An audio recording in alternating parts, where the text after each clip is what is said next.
नमस्कार, मैं अंजलि मिश्रा। स्वागत है आप सभी का द न्यूज में। एक फिल्म आर्टिकल 370 जिसे लेकर हर जगह चर्चा है। चर्चा इतनी तेज है कि खुद प्रधानमंत्री नरेंद्र मोदी ने भी इस फिल्म की जमकर सराहना भी की थी। अब ऐसे में आर्टिकल 370 बॉक्स ऑफिस पर भी तहलका मचा रही है, ताबड़तोड़ कमाई करती हुई नजर आ रही है। 4 दिन हो चुके हैं फिल्म को रिलीज हुए, आज है 5वां दिन और फिल्म ने 30 करोड़ की कमाई ऑलरेडी कर ली है। इसी के साथ आपको बता दें कि फिल्म बहुत अच्छा रिस्पॉन्स कर रही है। विपक्ष को फिल्म से परेशानी थी और अब खाड़ी के मुस्लिम देशों में भी इस पर बैन लग गया है। पूरा मामला क्या है और किस तरीके से अब इस मामले पर जो है इस रिएक्शंस आ रही हैं, प्रधानमंत्री नरेंद्र मोदी ने जिस तरीके से फिल्म की तारीफ की, इस पर बॉलीवुड एक्ट्रेस यामी गौतम और उनके पति का क्या कहना है, आइए विस्तार से जान लेते हैं। तो भारत सरकार ने जम्मू कश्मीर से आर्टिकल 370 को हटाया था, तो पाकिस्तान ने दुनिया भर में जमकर हल्ला मचाया। हालांकि उसके हल्ले के बावजूद उसे कुछ खास समर्थन नहीं मिला। अब इस पूरे मुद्दे पर आर्टिकल 370 नाम की फिल्म आई जो बॉक्स ऑफिस पर झंडे गाड़ रही है। इस फिल्म ने शुरुआती 3 दिनों में 26 करोड़ का बिजनेस किया, तो चौथे दिन 3 करोड़ 70 लाख रुपए के आसपास का बिजनेस किया, यानी राउंड फिगर 30 करोड़ रुपए का बिजनेस जो है इसने किया है। अब ऐसे में खबर सामने आ रही है कि खाड़ी देशों में से 5 देशों ने आर्टिकल 370 पर बैन लगा दिया है। एक रिपोर्ट के मुताबिक आर्टिकल 370 फिल्म सिनेमा घरों में बेहतरीन प्रदर्शन कर रही है। घरेलू बॉक्स ऑफिस पर इस फिल्म ने शुक्रवार, शनिवार, रविवार और सोमवार कुल मिलाकर 30 करोड़ की कमाई कर डाली। वर्ल्ड वाइड कलेक्शन जो है ये भी 40 करोड़ के आसपास बताया जा रहा है। खुद पीएम मोदी ने अपने भाषण में इस फिल्म की तारीफ करते हुए इसका उल्लेख किया था। इस बीच यह फिल्म मुस्लिम देशों की आंख में खटकने लगा। खाड़ी देशों के 6 में से 5 देश कुवैत, ओमान, सऊदी अरब, कतर और बहरीन ने इस फिल्म पर बैन लगा दिया है। हालांकि मुख्य देश संयुक्त अरब अमीरात यूएई ने ऐसा कोई कदम नहीं उठाया है। आर्टिकल 370 हटाना आजादी के बाद किसी भी सरकार का सबसे बड़ा फैसला था। आर्टिकल 370 की सफलता पर आदित्य धर ने जो है बातचीत की। मीडिया से बातचीत करने के दौरान उन्होंने फिल्म के बारे में भी काफी कुछ कहा। इस दौरान यामी गौतम ने भी प्रधानमंत्री नरेंद्र मोदी द्वारा फिल्म की तारीफ को एक सम्मान बताया और भी काफी कुछ वो कहते नजर आए। आदित्य धर ने कहा कि हम केवल जो है कड़ी मेहनत से इस फिल्म को हमने बनाया है, जो हमने पूरे दिल से भी किया। एक बार फिल्म रिलीज होने के बाद हम वास्तव में कुछ नहीं कर सकते, हम बस अपना काम सौंप देते हैं। दर्शक इसे सारा प्यार सम्मान देते हैं। इस फिल्म से हमें कई वास्तविक जीवन के लोगों का प्रतिनिधित्व किया है जिन्होंने 370 को निरस्त करने के लिए बहुत मेहनत की। हमारा मुख्य उद्देश्य वास्तविक जीवन के संघर्ष को उपयुक्त रूप से दिखाना था। और यामी गौतम जो है इस दौरान ये कहती नजर आई कि जब प्रधानमंत्री नरेंद्र मोदी ने फिल्म का जिक्र किया, मेरा फोन नोटिफिकेशन से भर गया और उस वक्त काफी ज्यादा सम्मान की अनुभूति हुई, गर्व की अनुभूति हुई और उस वक्त दिल जो है बच्चे की तरह उछलने लगा कि आखिरकार हमें प्रधानमंत्री भी जानते हैं, उन्होंने भी हमें एक रिकॉग्निशन जो है दिया है। और इस दौरान उनके पति जो है वो कहते नजर आए, जैसे प्रिंसिपल के साथ होता है कि प्रिंसिपल इस बच्चे को नाम लेकर बुलाता है तो उसे लगता है कि अच्छा मुझे वो जानते हैं। तो एक ऐसी अनुभूति थी। और क्या कुछ जो है ये दोनों पैर कहते नजर आए, जरा सुनिए। हम सिर्फ मेहनत कर सकते हैं अपनी तरफ से, पूरी शिद्दत से इस फिल्म पे हमने मेहनत करी है। बहुत लोगों की मेहनत लगी है।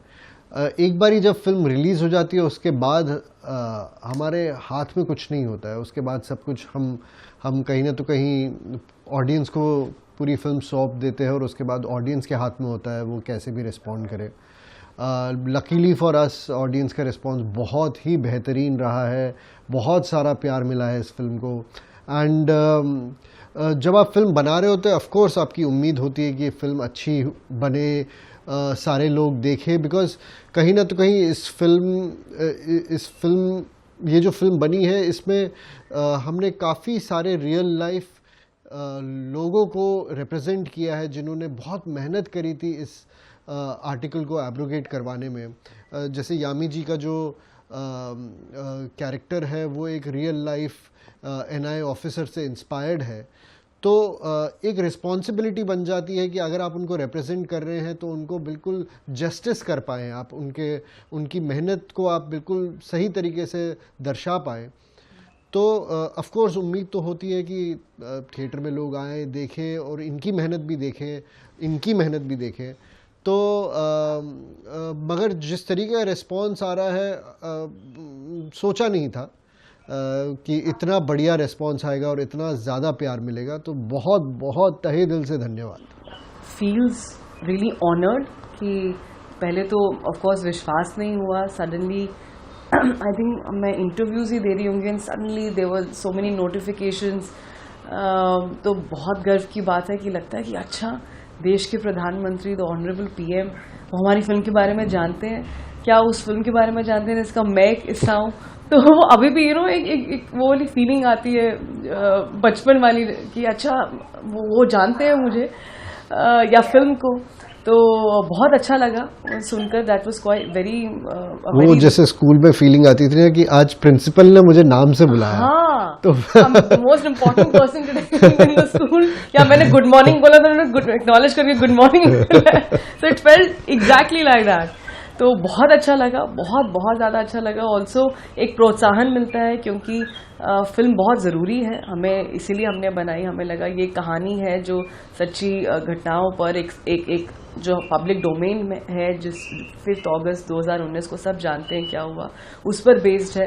तो एक हैवी शोल्डर्ड एक हैवी ड्यूटी रिस्पॉन्सिबिलिटी है, और उससे इस तरह का मंच मिले, इस तरह की आवाज़ मिले, तो हम जैसे लोगों, हमारे लिए जो एक छोटे बजट की फिल्म बनाई है हमने, बट दिल से बनाई है और एक बड़े दिल के साथ बनाई है, तो बहुत प्रोत्साहन मिला and I am so happy. तो जैसा कि आपने सुना, उन्होंने कहा कि हमें इस तरह की प्रतिक्रिया और हमारी फिल्म को मिलने वाले भारी प्यार की कल्पना ही नहीं थी। जिन लोगों ने हमारी फिल्म को एजेंडा प्रचार के रूप में देखा, हमने उनसे ही पूछा था इस पर निर्णय लेने से पहले फिल्म देखें। आर्टिकल 370 को हटाना आजादी के बाद किसी भी सरकार द्वारा लिया गया सबसे बड़ा फैसला था। इस फिल्म के बॉक्स ऑफिस पर जोरदार प्रदर्शन के बीच यामी गौतम ने भी सोशल मीडिया पर भी एक पोस्ट डाला था। जब इस फिल्म को बना रहे थे तब काफी लोगों ने कहा फिल्म नहीं चलेगी, लेकिन अब हम अपने इरादे से डिगे रहे और नतीजा सामने है।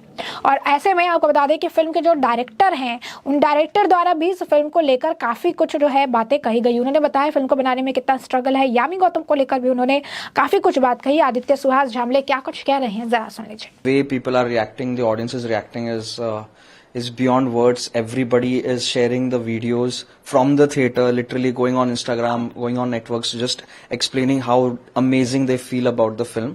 So I think it has been great, and the response is coming from all across India, world. We are getting messages from Europe, from US, Canada. At the same time, we are getting from Gwalior, we are getting from Pune, Maharashtra, South, North, everywhere. So it's just amazing. It's exciting.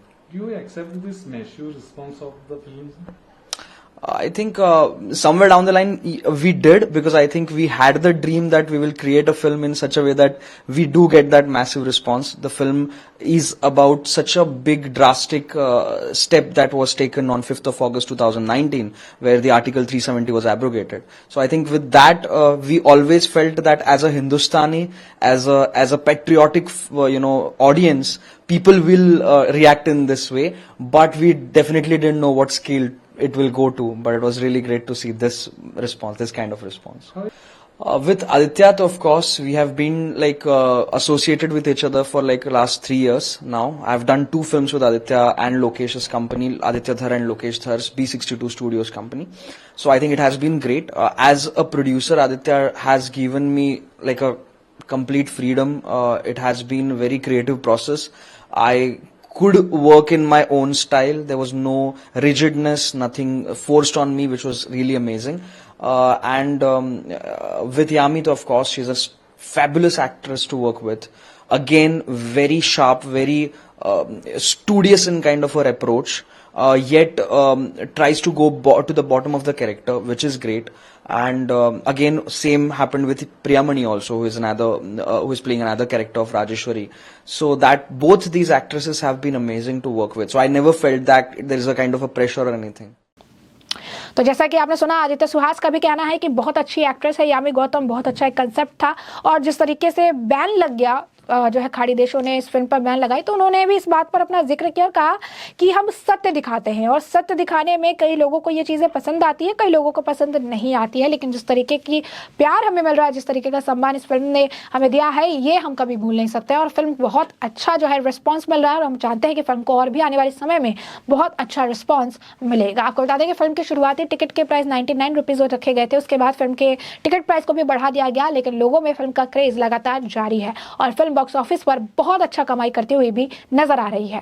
ऐसे में हमने आपको ये जो पूरा मामला है ये बड़े विस्तार से बताया है कि यह पूरा मामला क्या है, किस तरीके से फिल्म आर्टिकल 370 लगातार बेहतरीन प्रदर्शन करते हुए बॉक्स ऑफिस पर जो है इनका तहलका जारी है और बेहतरीन प्रदर्शन करते हुए आगे बढ़ रही है। तो वही फिल्म के एक्टर, एक्ट्रेस और डायरेक्टर इस फिल्म को लेकर खुलकर बात करते सामने नजर आए। इस फिल्म पर लगे बैन पर लेकर भी उन्होंने बातें कही। तो प्रधानमंत्री नरेंद्र मोदी द्वारा इस फिल्म की सराहना को लेकर भी उन्होंने सम्मान बताया। तो साथ ही साथ जिन लोगों ने इस फिल्म को एजेंडा, प्रोपागेंडा बताया था उन लोगों को भी मुंह तोड़ जवाब दिया। तो ऐसे में अब इस पूरे मामले पर आपकी भी जो राय हो हमें कमेंट सेक्शन में कमेंट करके जरूर से जरूर साझा करिएगा। धन्यवाद। I think the challenge was big because the film has a lot of historical references. We are portraying a lot of political figures. So the situation was a little tricky because there's always a thin line from where you cannot, just to make it cinematic, you can't really cross the line. You have to be still authentic. You have to stay true to the character and true to the facts. So that was the most biggest challenge. We had to keep reminding myself and the entire crew that it's a responsibility we have. But plus we shot it in Kashmir. We shot in downtown, which was very big challenge because to shoot Yami Gautam in downtown has been one of the biggest things. But we got amazing support from Kashmiri people. We got amazing support from CRPF, JK Police and the entire cast and crew. So I'm really grateful for that. बिल्कुल बहुत जल्दी जज करते हैं वो थोड़ी बहुत आदत है मगर बहुत अच्छा भी लगता है कि जब लोग देखने के बाद अपना ओपिनियन बदल देते हैं उसमें जो सेटिस्फैक्शन मिलती है वो अलग लेवल की होती है।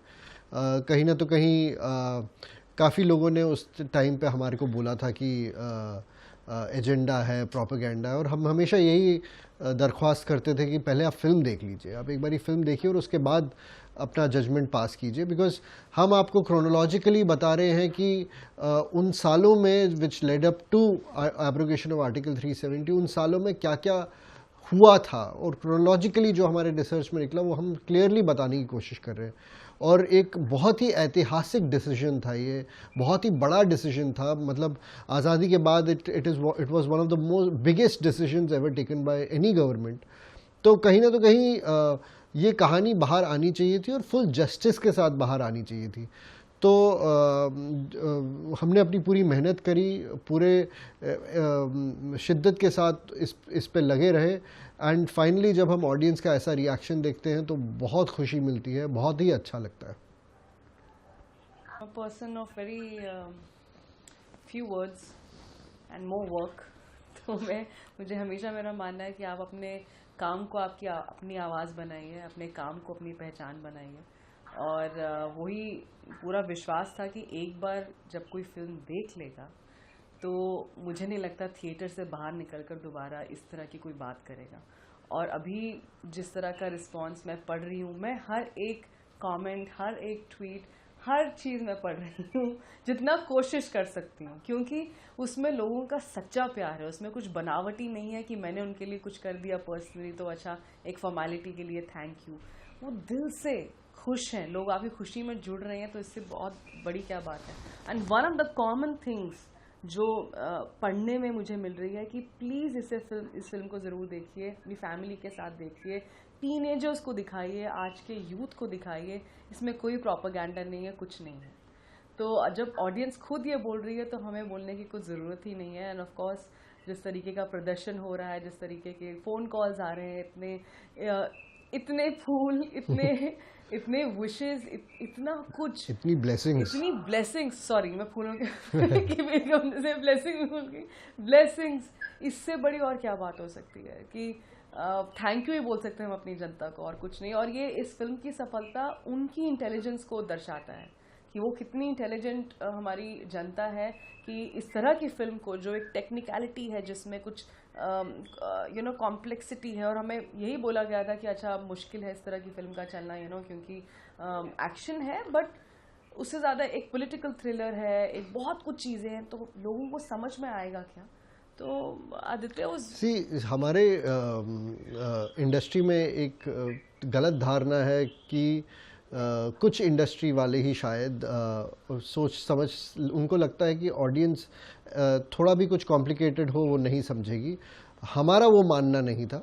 हमें हमेशा लगता था कि ऑडियंस बहुत ज़्यादा इंटेलिजेंट है, इनफैक्ट हम जितना अब खुद को इंटेलिजेंट समझते हैं उससे कहीं ज़्यादा वो इंटेलिजेंट है। तो अगर हम सही तरीके से एक फ़िल्म बनाते हैं और उसमें चाहे वो टेक्निकल हो, चाहे उसमें पॉलिटिकल कॉम्प्लेक्स जार्गन्स हो, ऑडियंस सब कुछ समझेगी। और वैसा ही हुआ जब हमने रिलीज़ करी। जिस तरीके का एक 6 स्टैंडर्ड का बच्चा हमें आके बोलता है कि सर आपने जो जिस तरीके से फिल्म दिखाई है मुझे सारा समझ में आ गया है कि आर्टिकल 370 को की वजह से क्या हो रहा था और उसको हटाने के बाद क्या हुआ और वो कैसे हटाया गया, उसकी एक एक डिटेल मुझे समझ में आ गई। तो अगर एक छठी कक्षा या 5वीं कक्षा का बच्चा समझ सकता है तो कोई भी समझ सकता है। तो वो देखकर बहुत बहुत गर्व और बहुत ही खुशी महसूस हुई। Of course it was challenging. एक तो on an emotional level, because मैं कश्मीर से हूँ, बचपन से टेररिज्म देखता आ रहा हूँ, सुनता आ रहा हूँ, आर्टिकल 370 के बारे में सुनता आ रहा हूँ कि कैसे एक ढाल की तरह वहाँ के अलगाववादी या कुछ करप्ट पॉलिटिशियन या कुछ करप्ट ब्यूरोक्रेट्स उसको एक ढाल की तरह इस्तेमाल करके गलत काम करने के बाद उसके पीछे छुप रहे थे। और कैसे जब वो 5 अगस्त 2019 को एब्रोगेट हुआ, एक खुशी की लहर सी दौड़ उठी थी, ना खाली कश्मीरी कम्युनिटी में बट इनफैक्ट पूरी इंडिया में जो खुशी की लहर दौड़ पड़ी थी, क्योंकि फाइनली आपका देश एक तिरंगे के नीचे आया है। आपके जो भी कॉन्स्टिट्यूशन उनको अलग दिया हुआ था वो एक हो गया, सब कुछ एक हो गया। फाइनली हमारा भारत देश सही मायने में एकजुट हो गया था। तो वो बहुत खुशी की बात थी एक कश्मीरी होने और एक हिंदुस्तानी होने की वजह से। बट उसका एक और एक हाइंडसाइड पे एक अलग पॉइंट ऑफ व्यू था मेरा कि क्योंकि मैं इतना इमोशनली इन्वॉल्व हूँ, अगर मैं ये फिल्म डायरेक्ट करता तो शायद मेरे बायसेस थोड़े अलग होते, शायद मेरे थोड़े बायसेस होते। तो इसलिए ही हमने डिसाइड किया कि हम आदित्य जामले से ये फिल्म डायरेक्ट करवाएंगे। बहुत ही talented 2 time national award winner director हैं वो, गोवा से। और हमने कहा कि वो एक ऐसे शख्स हैं जो इसको जितना न्यूट्रल हो सके उतना न्यूट्रल तरीके से दिखा पाएंगे। एंड वो डिसीजन एक्चुअली बहुत ही बेहतरीन डिसीजन था, बिकॉज अगर आप फिल्म देखेंगे तो आदित्य जामले और उनकी पूरी टीम ने और यामी ने जिस तरीके से वो फिल्म को प्रेजेंट किया, इट इज़ एब्सोल्युटली एक्स्ट्रॉर्डनरी। बहुत ही सुंदर तरीके से इस फिल्म को बताया और बहुत ही बैलेंस तरीके से इस फिल्म को बताया। तो आई थिंक वो डिसीजंस हमारे करेक्ट बैठ गए।